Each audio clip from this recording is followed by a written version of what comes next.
దొరికిన దగ్గర నుంచి వదలకుండా మాట్లాడుతూనే ఉన్నావు. అది కాదు, నేనేమైనా అడిగానా?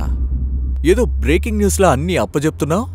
అది కాదు సార్, మీరు ఈ ఊరికి కొత్త కదా, జనం కూడా కొత్త, అందుకే మీరు ఏదైనా అడగడానికి ముందే నేనే అన్నీ చెప్పేశాను.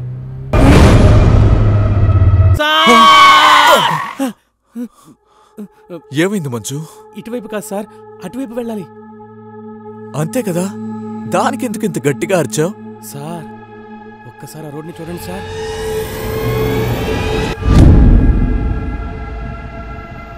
సార్ ఈ రోడ్లోంచి ఎప్పుడు ఎవరు వెళ్ళరు సార్. ఎందుకనంటారా? కొంచెం ముందుకు వెళ్తే ఒక పాడుబడిన బంగ్లా ఉంటుంది సార్. అక్కడ దెయ్యాలు భూతాలు అన్నీ తిరుగుతూ ఉంటాయంట సార్. సార్ నేను ఈ ఊరికొచ్చి 20 ఏళ్ళు అవుతోంది, నేను ఎప్పుడూ ఇక్కడికి రాలేదు సార్.